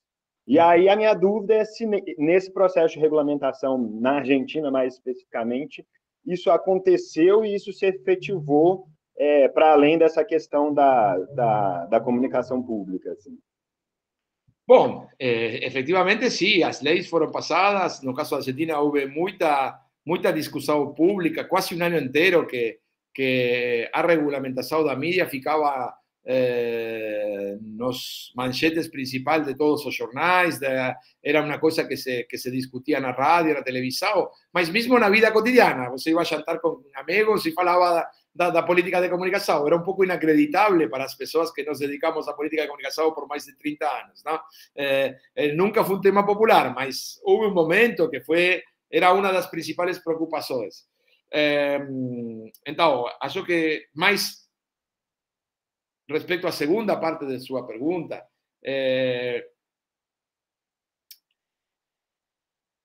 há duas coisas que eu gostaria de dizer. Vou falar especialmente do caso da Argentina, que é o caso que mais conheço, que mais eu conheço. Eu dividiria a resposta em duas partes. A primeira, que eu acho que a lei que o governo conseguiu passar foi muito boa. mas a implementação que o governo fez foi muito ruim. Então, politizou demais. Finalmente, se bem acho que não é o espírito da lei, eles aplicaram a lei com um fim persecutório da oposição. E isso não legitima, isso não dá certo, porque eu acho que a forma que o governo aplicou, implementou a lei, não deu legitimidade à própria lei. Eles tinham muita coisa para fazer e, finalmente, eles ficaram quase somente enfrentando o Grupo Clarim, quando havia toda outra parte da lei que era muito mais interessante e que eles não fizeram quase nada com isso. Por exemplo, a promoção da radiodifusão comunitária tinha muita coisa para fazer e eles não fizeram quase nada, muito lento. Eles começaram no 2013, 2014, 2015, acabou. Então, e a lei foi passada no 2009. Então, aí acho que há um problema, que é o problema de implementação, que não é uma questão menor. A segunda parte é que nós vimos, eu acho que você tem que lembrar os grandes períodos, não? Esos que eu falei, esos quadrinhos que eu mostrei, e como há uma tendência a ficar, as estruturas muito, historicamente, são muito pouco mudáveis. Mas a única que consigue mudar é a lógica neoliberal, a lógica do mercado. Quando as reformas são para mercados, as mudanças pareceriam ser mais fáceis. Quando as lógicas são contra o mercado, há uma dificuldade maior para que isso se torne uma mudança estrutural. E então, você precisa de mais tempo. E o que aconteceu na América Latina? Que eles não tiveram tempo, porque 3, 4, 5, 7 anos depois, finalmente, quase todos saíram do governo. Então, também é interessante pensar que este processo é um processo que, para gerar mudanças, você precisa de um tempo longo. E ninguém teve isso. O único país que nós poderíamos pensar que teve esse tempo é Venezuela, mas Venezuela é um caso muito difícil para abordar. Eu preferia não falar de Venezuela. Tá certo, muito obrigado, respondido. Bora lá, Clara, agora você. Oi, gente, vocês me escutam direitinho? A minha dúvida é sobre, dialogando com a Ana Lúcia e com o Caio também, como a gente pensar o cenário atual do Brasil, porque você falou que nos anos 60, nos anos 70, a gente estava pensando na teoria da dependência, a gente estava conseguindo dialogar sobre o imperialismo, e porque no contexto atual a gente não consegue falar disso, como esse debate foi praticamente esquecido, assim. Então eu queria pensar junto, assim, que é uma coisa que eu tenho pensado também bastante, e eu queria te ouvir, assim, pensar como a gente pensa na soberania nacional, também falando sobre comunicação. Obrigada. Bom, isso é mais complexo. Por que não se fala mais de imperialismo? Porque acho que passou de moda, que já quase ninguém fala de imperialismo. Eu acho que o conceito de imperialismo é um conceito que você não pode dividir do que acontecia na Guerra Fria. E isso é uma situação que hoje não existe mais.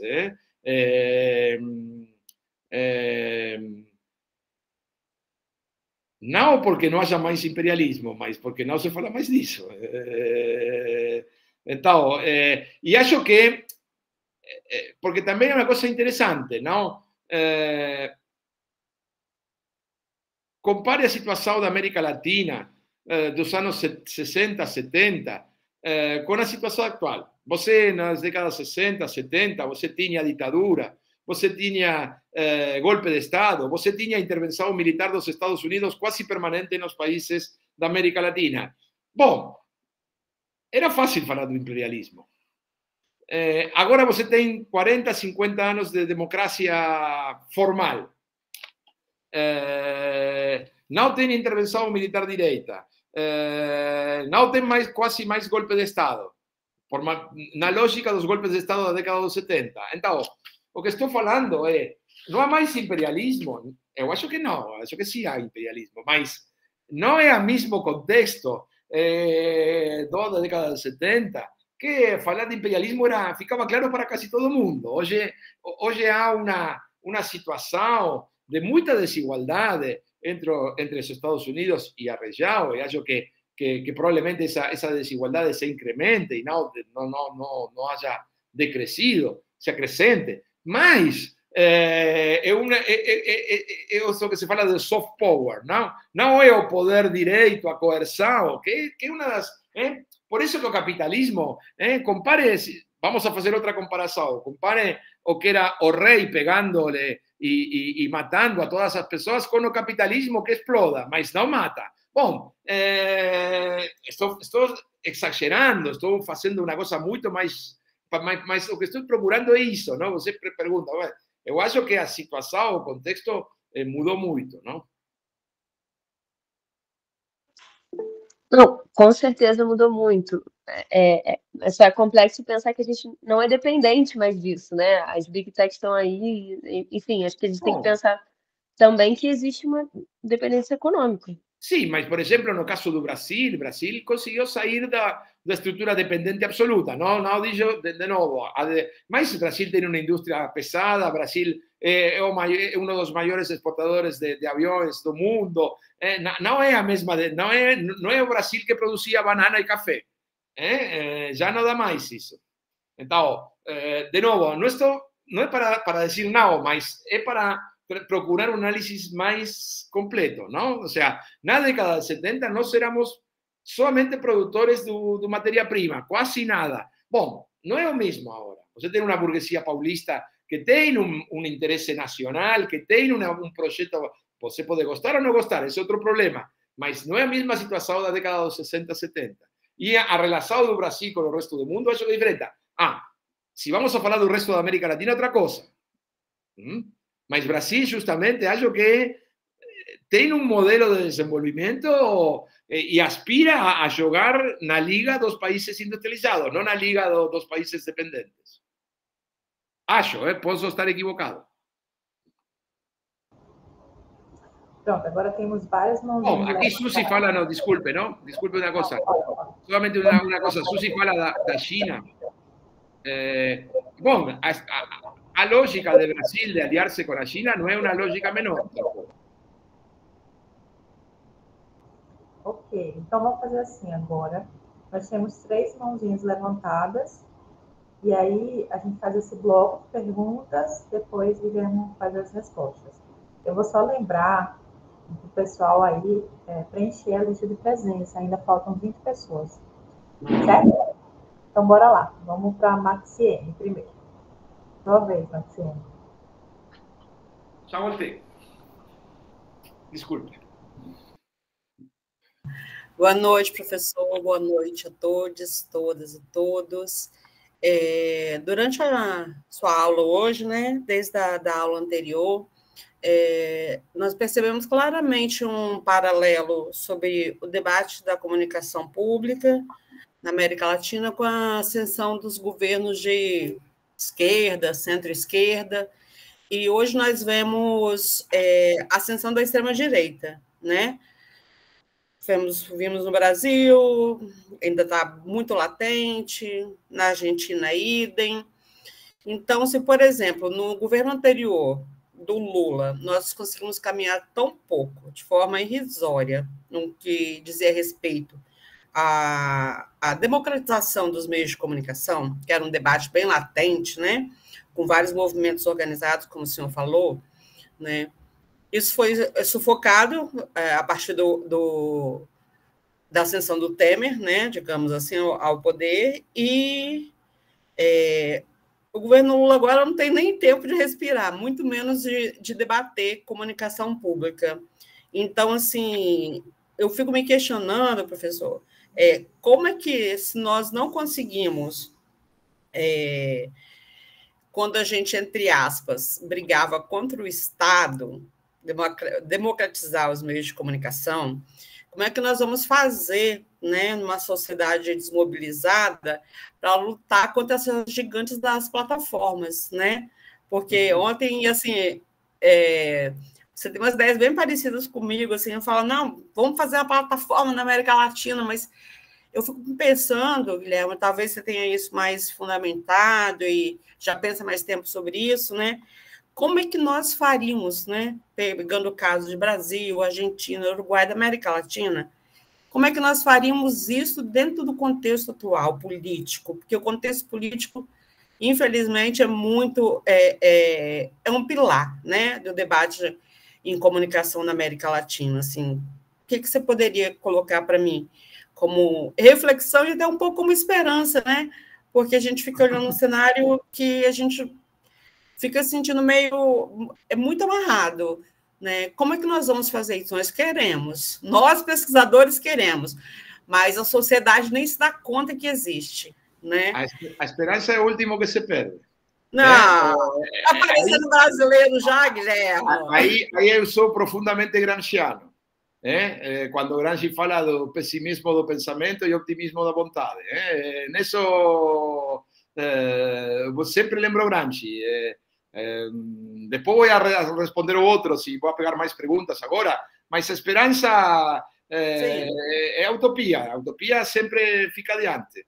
E eu acho que é importante caracterizar o sistema e nesse eu acho que é muito interessante o que fala Gramsci do pessimismo do pensamento, porque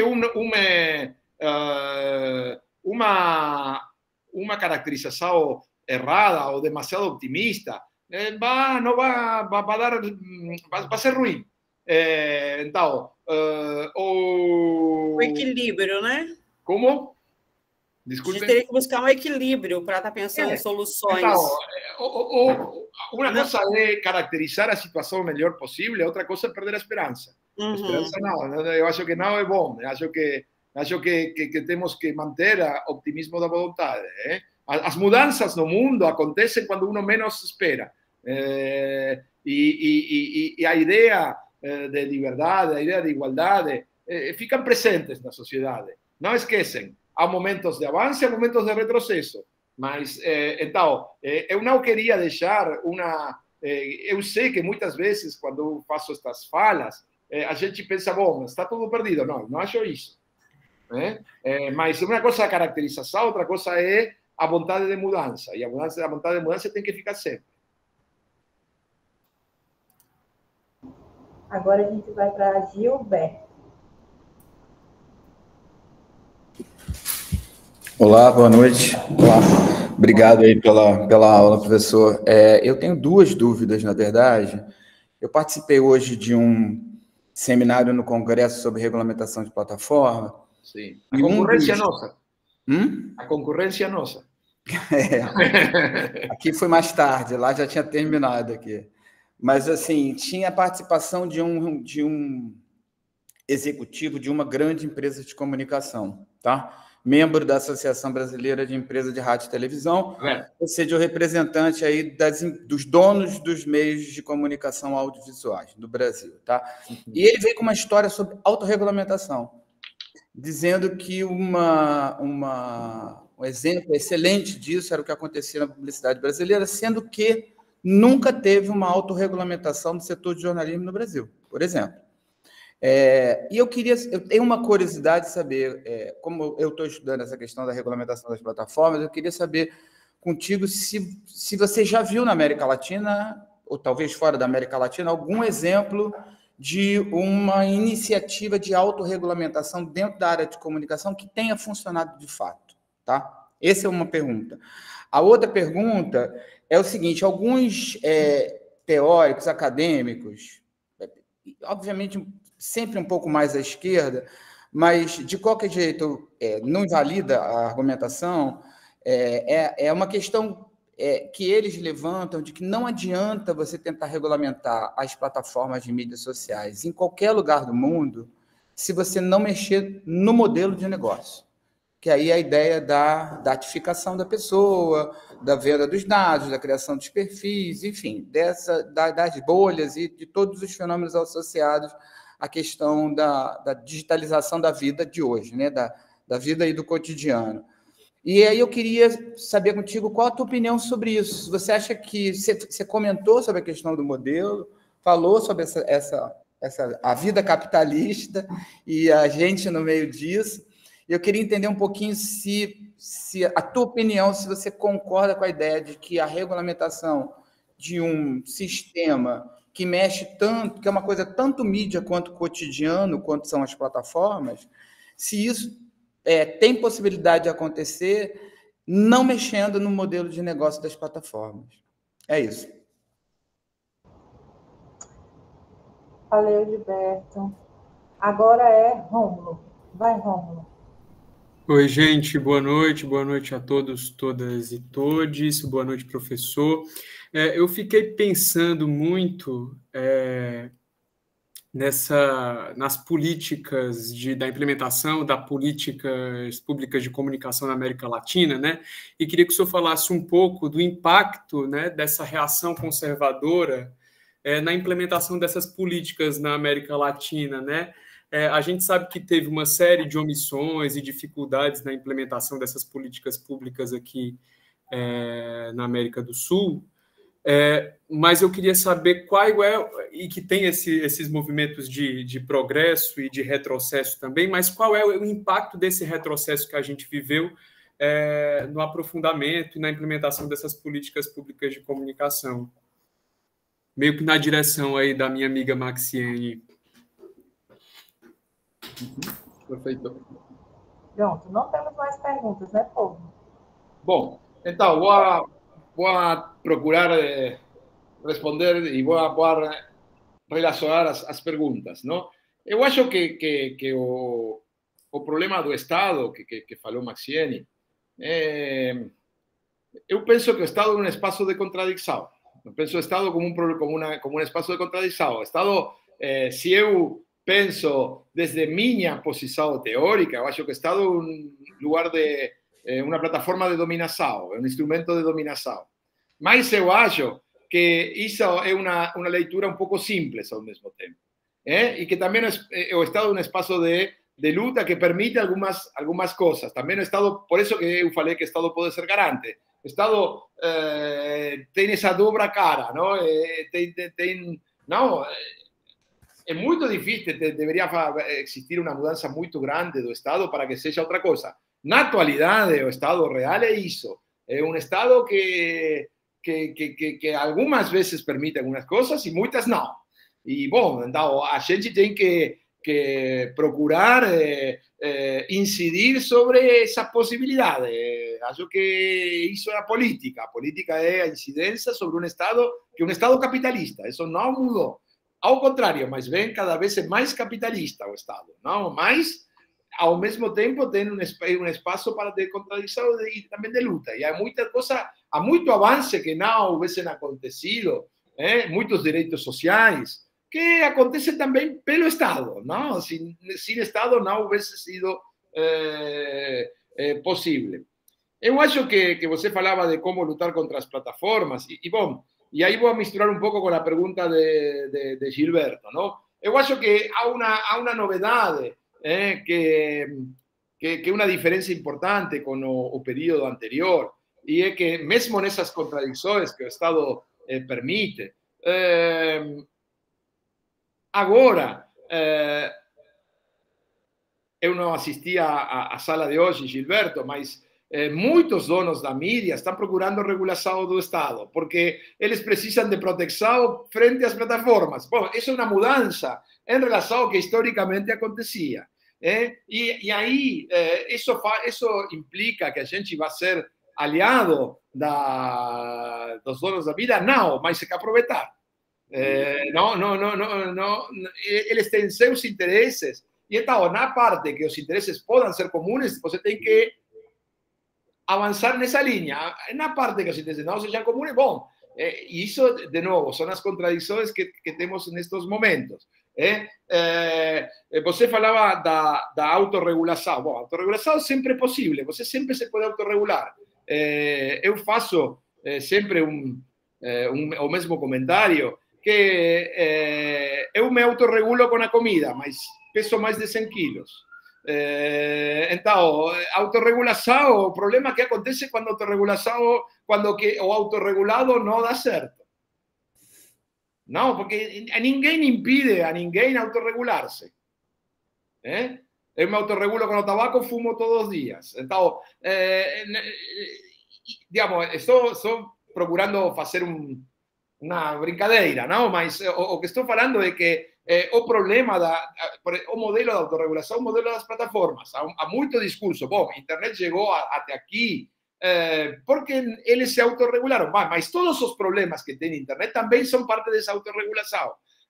Então, o problema é o que acontece quando a autorregulação não funciona. E esse é o limite da autorregulação. A autorregulação é muito boa até o momento que entra em contradição. Por exemplo, autorregulação de Facebook. Nós não vamos a vender dados às empresas. O que acontece quando eles vendem dados às empresas? A sua autorregulação não funcionou. Não sabemos o que aconteceu com Cambridge Analytics. Então, eles tinham uma limitação autoimposta. Não havia nenhuma regulação que obrigasse a Facebook a não vender os dados que eles pegavam. Não, essa era uma autorregulação. Mas o que acontece? Bom, aí é onde você fala, bom, não dá mais autorregulação.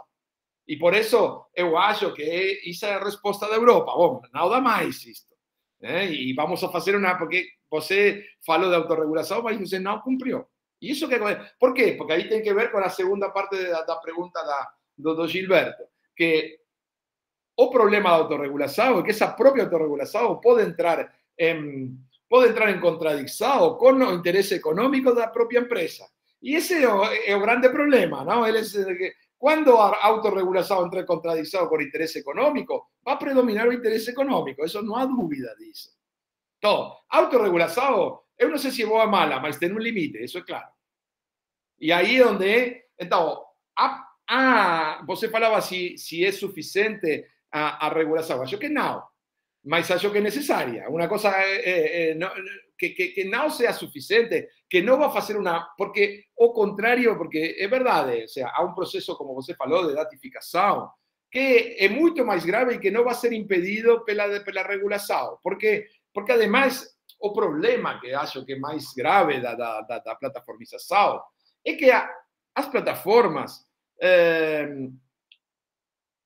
fazem muita coisa favorável para a vida cotidiana das pessoas, melhoram a vida cotidiana das pessoas. Então, é muito difícil dizer, não, você não tem direito a fazer isto, porque mesmo teríamos muita reação popular com muita coisa, se você limitasse alguma coisa que... Porque a plataforma, é verdade, eu sempre falo, não? Quando assisto a congressos, seminários, não?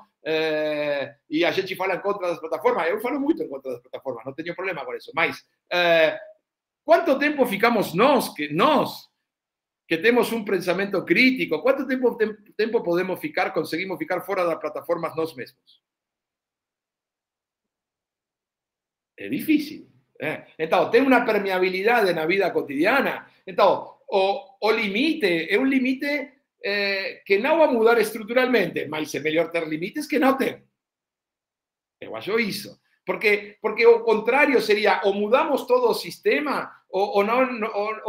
Não, assim não vamos mudar nada. Em verdade, não pronto, ao menos. Não sei o que vai acontecer daqui a muitos anos. Mas no tempo imediato, o mais provável é que nós podemos estabelecer alguns limites que melhorem alguma coisa da qualidade de vida das pessoas.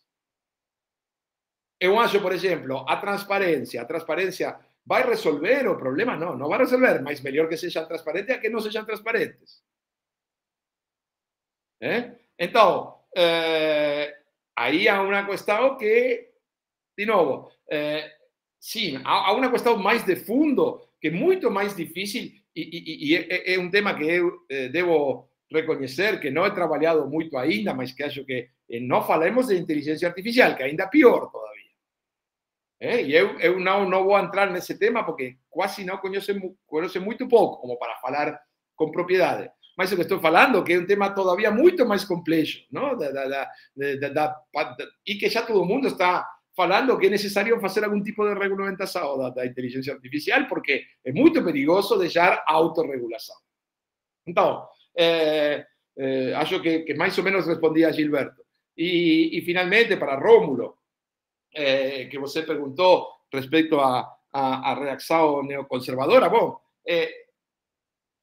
eu acho que de novo, para não ser tão pessimista, eso muestra la importancia que el proceso anterior tuvo, porque cuando ellos llegaron, tiraron todo. Inmediatamente, você tem que lembrar cuánto tiempo tardó Temer en desmantelar a EBC. 10 minutos. Y yo siempre pienso, olha, a EBC casi no tiene audiencia, sin embargo molesta.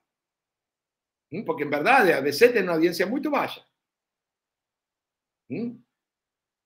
No es que a gente deixou, no es que las personas no Brasil dejaron de asistir a Globo para asistir a EBC, no es que le mudaron de un día para otro y la audiencia de Globo cayó. No cayó casi nada. O cayó por otros problemas, mas no cayó por EBC.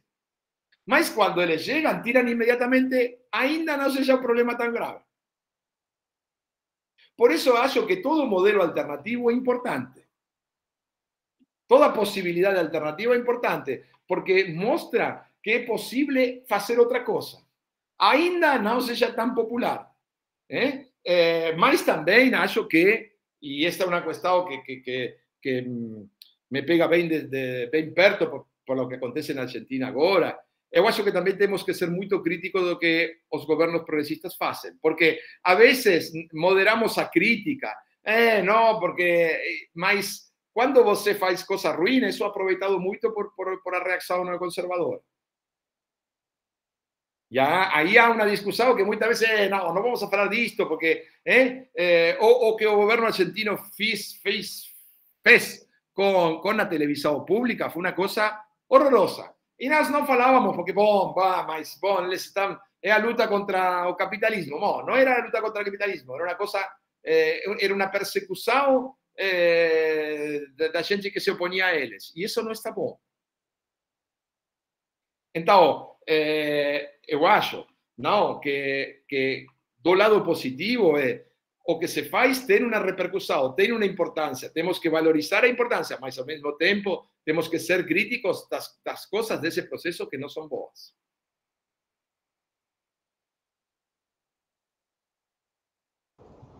Não sei se contestei, Rômulo. Tem uma pergunta aqui, Guilherme. Não te escuto, Janine. Não consigo escutar você. Agora sim. Tem uma pergunta aqui no chat. Professor, você vai falar do Telesur? É uma pergunta de Maxiene. Telesur. Bom, acho que a ideia original era boa, mas... que acho que va na lógica de construir alternativas regionais. Na era da plataformização, nenhum país vai salvar-se só.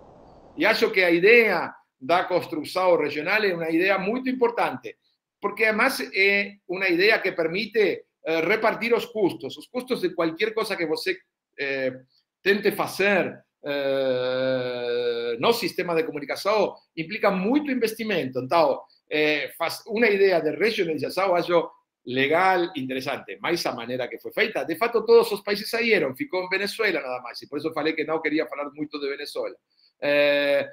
Mas se você olha agora, é um órgão de difusão do governo venezuelano. Não é mais Brasil saiu na época de Lula, não saiu na época do Temer. Argentina saíram todos de Telesur. Y yo acho que, de nuevo, o que estaba hablando recién, a idea boa, es interesante, deberíamos ir en ese sentido, sí, mas también no es para cualquier cosa de boa, no. Hay mucho problema ahí, porque yo acho, y esto ya tiene más que ver con la teoría de la comunicación,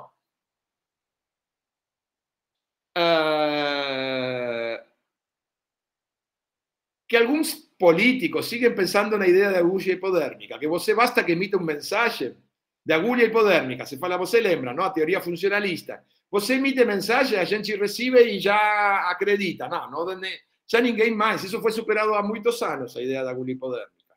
Então, não é somente construir uma mensagem, é construir um relacionamento com a audiência, é construir uma mensagem que, quando você fica muito perto do governo, essa mensagem não tem influência na sociedade, ou tem muita baixa influência na sociedade. Então, se essa ideia de que somente construir mensagem alternativo já vai fazer uma diferença, eu acho que rinde mais, porque não compreende as dinâmicas da comunicação. E acho que Telesur ficou isso, mensagem alternativo, mas somente por alternatividade, não pela construção de uma audiência diferente. E estou falando de um modo geral, por supuesto, que depois você vai, analisa a programação do Telesur e vai encontrar muita coisa interessante. Mas o conceito geral da programação, eu acho que não dá certo. Ok, tem mais 2 comentários, mas eu acho que, enfim, a gente já está bem avançado na hora, eu vou falar bem rápido. Tiago fala que a questão do debate em torno das plataformas atualmente está em torno da falta de transparência e da ausência de responsabilização. E o Rodrigo diz, a autorregulamentação das plataformas expressa a mesma ideia da máxima liberal de que o mercado se autorregula, ou seja, nenhuma regulação. Sim, sim, eu concordo com isso. Ou seja, por isso eu falei na primeira aula da origem da ideia de nenhuma regulação, porque tem uma origem teórico-conceptual que vem de muito tempo, não é uma coisa, não é uma novidade, não, é uma coisa que vem e que tem uma anclaje na ideia de que o Estado é opressor. E por isso eu falava de que eu acho que o Estado tem um modelo contraditório, pode ser opressor, mas também pode ser garante. E quando eu penso, por exemplo, eu sempre gosto de dar esta ideia. No sector privado, nunca eles fizeram, por exemplo, uma relatoria para a liberdade de expressão que proteja e que pense o Estado, não, que está no sistema interamericano dos direitos humanos. Se, por exemplo, nós pensamos o sistema interamericano dos direitos humanos, ele tem uma relatoria da liberdade de expressão que tem muita coisa feita para garantir os direitos das pessoas à expressão. Isso, nenhuma empresa vai fazer isso, somente é possível através dos estados. Estados que não sempre são bons, há muito estado ruim na OEA. Mas mesmo assim, ha construído, e há muita coisa que tanto a Comissão Interamericana dos Direitos Humanos, a relatoria, tem feito onde você pode justificar a importância da regulamentação na garantia dos direitos humanos das pessoas a uma comunicação democrática. E isso é viabilizado pelo Estado, não por uma empresa privada. Nenhuma empresa privada, elas vão fazer uma coisa assim. Então, a autorregulação é a ideia original de o Estado não intervém na comunicação. E já vemos que isso não alcança. Isso não dá certo. Bom, Guilherme, obrigada. Obrigada a todo mundo que fez pergunta. A gente vai encerrar agora, nós chegamos às 9h10.